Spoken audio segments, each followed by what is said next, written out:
자, 이번에는 환율 마감 동향 정리를 해보도록 하죠. 주말 동안 G7 재무장관 회의가 열렸었는데 거기서 엔저에 대해서 어느 정도 면죄부를 주면서 엔달러가 또 상승을 했습니다. 참 환율에 영향을 많이 받는 시장인데요. 오늘 대신경제연구소 최현기 연구원과 전화 연결되어 있습니다. 안녕하세요. 예, 안녕하세요. 외환시장 어떻게 마감됐나요? 예, 금일 원달러 환율은 장 초반 전거래일 종가 대비 6.9원 상승한 1113원에 시작을 했고요.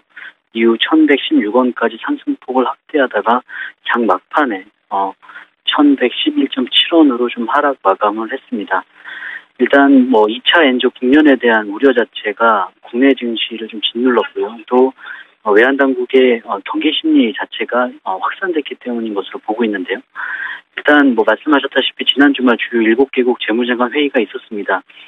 지난달 그 G20 재무장관 회의에서는 사실상 그 엔화 약세에 대해서 국제사회가 좀 용인하는 쪽으로 분위기가 이어지면서 회의 직후에 엔화 약세가 다시 좀 속도를 내는 모습을 보였었는데요.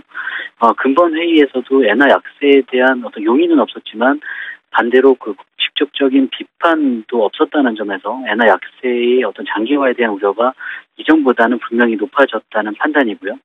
또 특히나 그 지난 주말 엔달러 환율이 100엔대 부근까지 상승을 했었는데 금일에는 100장 중에 102엔대까지 상승하면서 어떤 이러한 엔화 약세에 대한 우려가 분명히 좀 높아졌다고 보고 있습니다. 계속적으로 좀 외환 당국의 어떤 개입으로 추정되는 달러 매수 물량이 좀 유입되고 있는 것으로 보고 있고요. 또 엔화 약세를 의식해서 국내 증시로의 어떤 외국인 자금이 재유입되지 않고 계속적으로 유출되고 있다는 점 역시 좀 원달러 환율의 상승 압력을 좀 높이고 있다라고 보고 있습니다.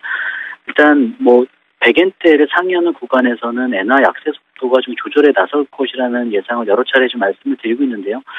단기적으로 주요 저항선 100엔대를 돌파했기 때문에 추가적인 상승은 둬야 되지만 어쨌든 장기적으로 봤을 때는 좀 속도 조절에 나설 가능성이 높다고 보고 있고요. 일단 100엔대 부분에서는 엔달러 환율의 변동성 역시 좀 높아질 것으로 보고 있습니다. 따라서 이러한 엔화 변동성이 높아지면서 국내 원달러 환율의 변동성 역시 좀 확대될 전망이고요. 당분간 1110원대 흐름이 좀 지속되지 않을까로 좀 보고 있습니다. 엔달러 환율이 100엔을 넘어서면서는 속도 조절이 있을 것이다라고 말씀을 하셨는데 시장에는 추세라는 것이 있습니다. 추가 상승에 대한 리스크도 좀 있다. 추가 상승을 가능성을 열어두자라고 말씀하셨습니다. 대신경제연구소 최현기 연구원이었습니다. 말씀 고맙습니다. 예, 감사합니다.